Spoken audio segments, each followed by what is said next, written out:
What's up, guys? Welcome back to another YouTube video. Thanks for coming by to this channel again. I really appreciate it. A lot's been going on between business and my personal life, so I haven't been posting as much, but I'm still gonna try to go for one video a week. Thank you again, and let's get into this video. We've been running this place for almost 5 years now. Anyone new here, if you don't know, we're all about small business and personal finance.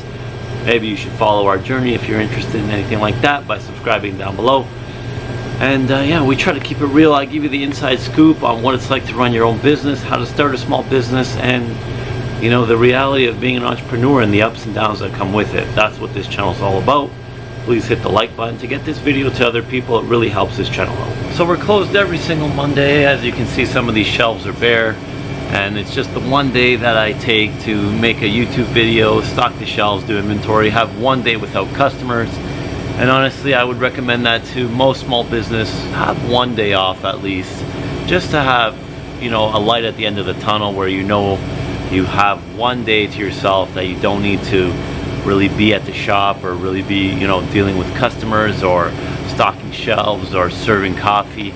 Just keep that one day. So if you have a bad week, you know, you have that light at the end of the tunnel.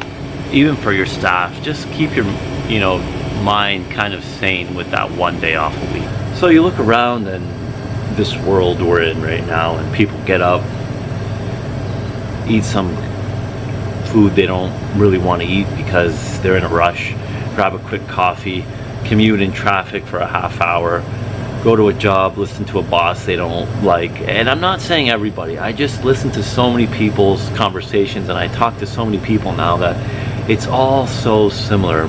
90% of people I talk to seem to hate their job, and it's their boss, or the work is not fulfilling, or they're stuck in a cubicle all day and they just do mindless work for 8 hours for things that they don't even care about. And that's what this video is about today. The balance between should you quit your job and start a business, and how to do it the way that I believe is the realistic way for people who are, you know, have responsibilities and debts and pressures that they can't just step out and say, I'm done, I'm starting a business. When you're young, you can do that. You have all the opportunity in the world to fail and restart, and you don't have kids, or you may have kids, but it's a lot simpler when you're younger. When you're a bit older, you know, you really have to do it a little more cautiously. So I wanted to talk to you guys today about something that I've come across over the last 2 weeks now with people that I generally know, and it's been something that this channel's always really been about, and it's about starting a business and finally leaving a job that you hate and you don't want to do anymore. Now, it sounds very simple to, you know, just quit and start a business, but there's so many more factors in people's lives that you have to consider when telling people to, you know, leave the job they hate, stop going to that cubicle, working for someone you don't even like, doing things you don't even want to do, and start a business. People have real bills to pay, real, you know, families to feed. You can't just tell people start a business. There's a lot more to it. That's why I use this channel, to kind of give you the reality of, you know, starting your own business and truly doing what you want every single day and working for yourself. It can be done, and anybody can do it. You just have to break through that comfort zone of having that job and that steady paycheck, and that's not an easy task to do. And I don't blame anyone for having a hard time with, you know, switching from that, getting that steady paycheck, to a risk of starting a business. I know how hard it is. I quit a teaching job that probably still would pay more than what I do now, but I didn't enjoy it like I enjoy this, and that's the actual most important thing of starting a business, doing something you want for yourself. The money will follow later, hopefully. So what I'm saying is, you know, you have a mortgage, you have a wife and kids to feed, you have car leases, you have responsibilities, and the more responsibilities you have, the more you feel like you need to stick with a job you don't like. So that's why I advise, when you have opportunities, you have things you want to feed, you have ideas, interests, start as soon as you can, because the more responsibilities you have, the more things you have to pay for, the more mortgages, the more debts, the more credit cards. That's when it's harder and harder to leave the job you hate. So you have the options when you're young, you have the options in your 20s to start something that may work, and you'll never have to do a job that you don't like. So the best time to start is when you're young. And you guys know this, like it comes without saying that you can risk so much when you're young because you have nothing to lose. You can recover so many times, and you don't have kids yet, or you don't have mortgages to pay, and maybe your student loans don't exist yet. So that's what I'm saying, is start as soon as you can before all those things pile on top of you and you have to stick with something you don't like. And then I'm not saying you have to stick with things you don't like because you have those responsibilities, but maybe take time every single day to feed into those ideas, those interests that can eventually grow into a business that you are able to replace your job with. No matter how old you are, you can set time every single day to feed those business ideas to become something that you can do as a true business, as a full-time career, no matter the age or the responsibilities you have. The reason people don't ever actually act on their ideas and dreams and businesses is because of the fear of failure. And you think once you hit a certain level, or once you get to a certain level of success, that goes away. That never goes away. That fear of failure never goes away. And the people who are always telling you to go get a job, or you need to play it safe and get a paycheck every single week, are the ones that never actually took a chance on anything they wanted to do. So that fear of failure, I understand. After 5 years and 3 different businesses, I still have that every so often. I wouldn't say it's every day anymore, and it truly will never go away. Even after 40 years, I'll tell you that there's entrepreneurs out there that if they have a bad week, a bad month, they wonder how, if everything's crumbling, if everything's the final turning point, that it's over. It's just something that comes with being your own boss and entrepreneurship.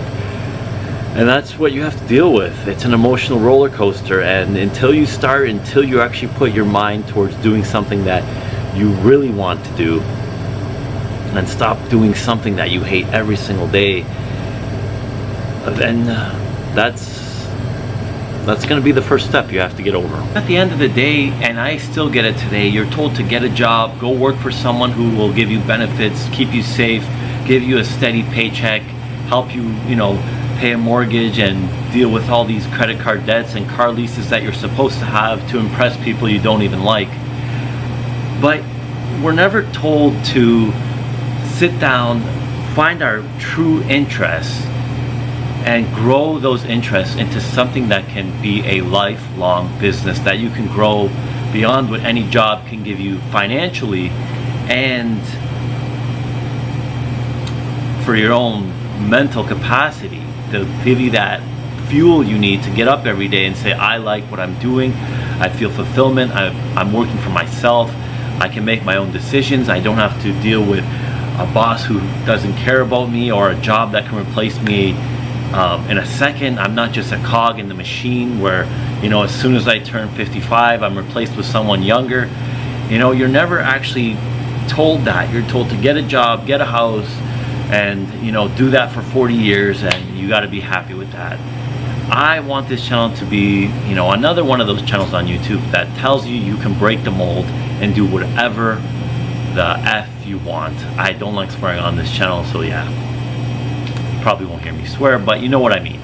So to give you an example on how I kind of put this into practice, while I was teaching, I knew I didn't want to do this for the rest of my life. I would come home pretty much every single day and spend maybe an hour to an hour and a half setting up my business, setting up my store, finding the proper financing, finding the proper equipment, the shelving, the engineers, the location, studying, researching, and finally building a concrete plan that could make this idea into something real. And anybody can do this. Everyone has different personalities and interests. It doesn't have to be a grocery store, a cafe. It doesn't really even have to be a brick and mortar. It can start much smaller with you like building furniture or baking.